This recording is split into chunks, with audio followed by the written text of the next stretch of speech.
I think it's a good time to dive into this New York Times article on Charlie Kirk. I'm going to put this up on screen, and what we're going to do is walk through it a bit. I mentioned, I teased at the top of the show, might be a little academic. This is the type of thing I used to do with my students at the National Journalism Center, but sometimes it just helps to take apart different paragraphs of an article so you can see the full picture that's very intentionally being built in a piece itself. So here it is. The headline here is "The Debate Style That Propelled Charlie Kirk's Movement." And this is an attempt to deconstruct all of these different videos of Charlie Kirk over the years and try to come up with the individual pieces of the big puzzle and explain to New York Times readers how Charlie Kirk did what he did. But you'll soon see why it's worth taking issue with it. The first line, "Charlie Kirk may be best remembered for arguing in public." Nothing really wrong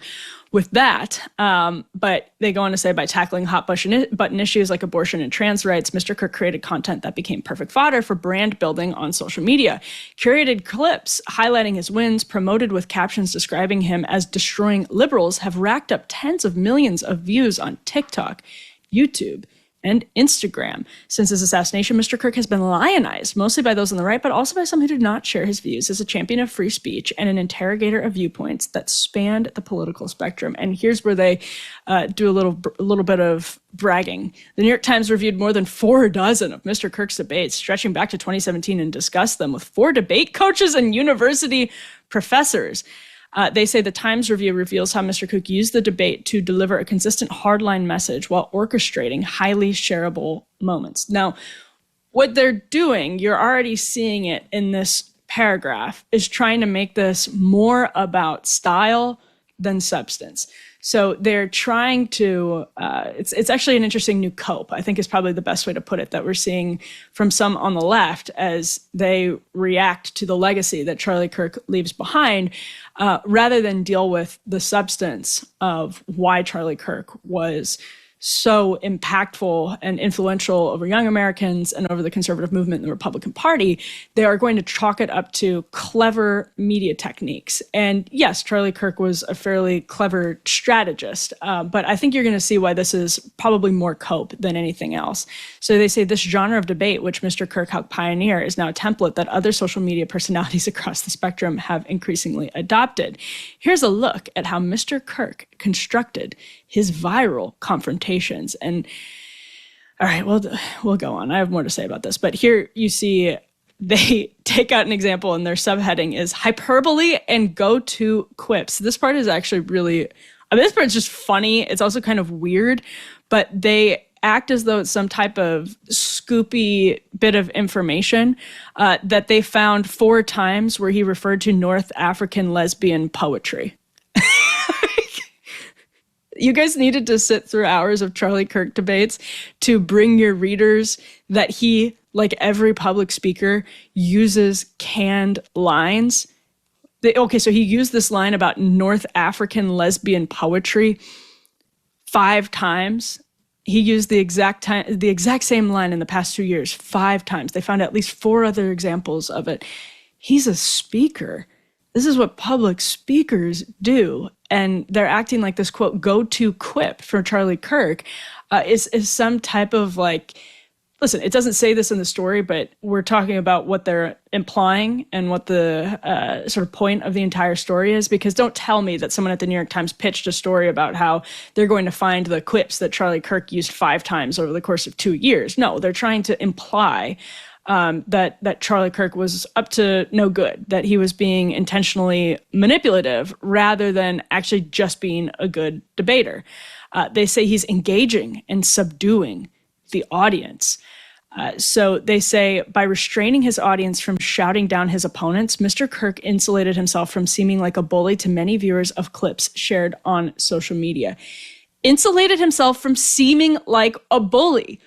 You could also just say he was not a bully. There's another way to communicate the point that you're making.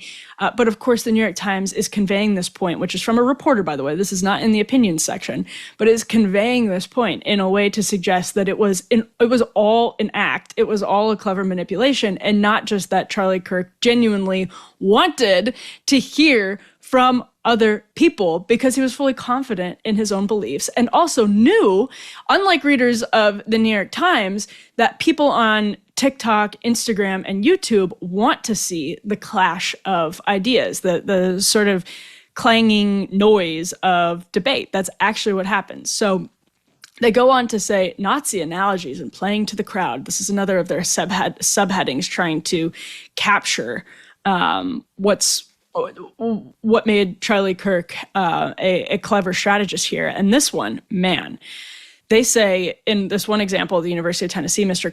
Kirk, who opposed abortion, responded by proposing a cesarean section as a better alternative, and then asked the student if she knew what the procedure was. This is the New York Times. Quote, "It was a tactic Mr. Kirk frequently used, asking opponents to define a term so he could score easy points by making them appear uninformed if they could not." Again, that is meta as hell, and avoiding saying that Charlie Kirk, who did not go to college, was just raking these college students over the coals in the debates because they couldn't define terms like cesarean section, even though they purported to have great arguments and points about it. So as we're deconstructing this article, I hope it's becoming clear what the New York Times is trying to do.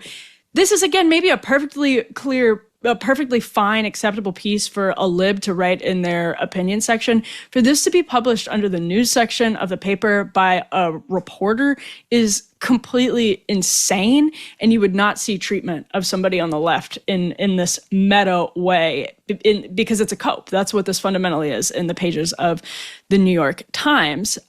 So they say in this case, the student knew what a C-section was. So Mr. Kirk quickly pivoted to another common strategy by addressing allies in the crowd. This is for you guys, with advice on how they should respond to the question if they ever came up in their own lives. Mr. Kirk's claim that C-sections are safer than abortions is widely disputed by medical professionals. The rate of medical complications during C-sections is more than 4 times that of abortions, according to research published, blah, blah, blah, blah, blah. Again, this is a New York Times fact check posthumously of Charlie Kirk. I'm sure he would have significant rebuttal to what the New York Times is saying right there. They say later in this debate with the same student, Mr. Kirk shifted to more extreme rhetoric, calling abortion, quote, worse than the Holocaust. Then they cite a professor of rhetoric at Southern Methodist University saying, quote, discussing forbidden topics and upholding forbidden arguments, quote, is a muscular and emotionally resonant strategy to which Mr. Kirk regularly returned. A strategy? I mean, you have to be kidding. You have to be kidding. Of course, it might have been part of a strategy, but on the left, we would, in the media, people would take that as as their sincerely held beliefs.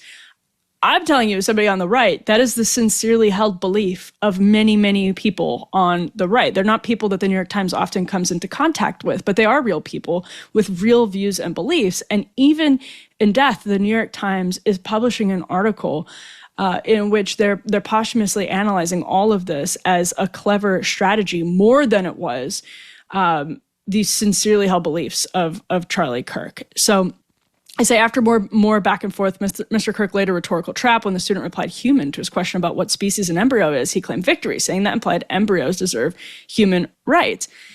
Again, like, do they listen to themselves? Seriously, do they listen to themselves? They're chalking this up to a rhetorical trap rather than just allowing it to be Charlie Kirk believing he had won an argument and Charlie Kirk's allies believing he had won an argument. Because if you look logically at what the student just said, which is that an embryo is part of the human species. Again, we don't often hear that in the pages of the New York Times, not from the opinion side, not from the news side. But it's possible also that Charlie Kirk maybe just won some of these debates and it wasn't a dark op. It was just him being better at debating, despite the fact that he did not go to college. Now, we're seeing a lot of this stuff repeated over and over again. They quote a professor of speech and debate who says this approach is trying to, quote, trivialize his opponents as an out-of-touch member of the elite while, quote, increasing his own ethos as the defender of the regular working class people, because he once accused his opponent in a debate of insulting, quote, the working poor by suggesting there's a correlation between poverty and violent crime. So just over and over again, rinse and repeat, same time. It just keeps going. More of these quotes that we've seen taken out of context about the Civil Rights Act. The New York Times, I think, does a slightly better job.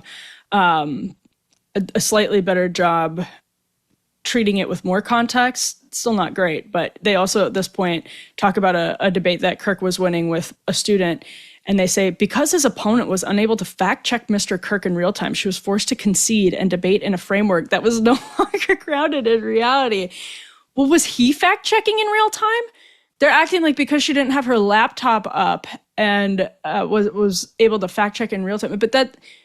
Charlie Kirk, she approached Charlie Kirk. She had all the time in the world to prepare to have a good answer for this question, just as he prepared to have an answer for the question. So again, like it's cope over and over again. They next accuse him of unprovable generalizations. Basically, you get the point of all of this. There's really no need to read the article, but they end by saying debate videos are now a widespread source of entertainment and information, particularly for members of Gen Z and Gen Alpha. Yes.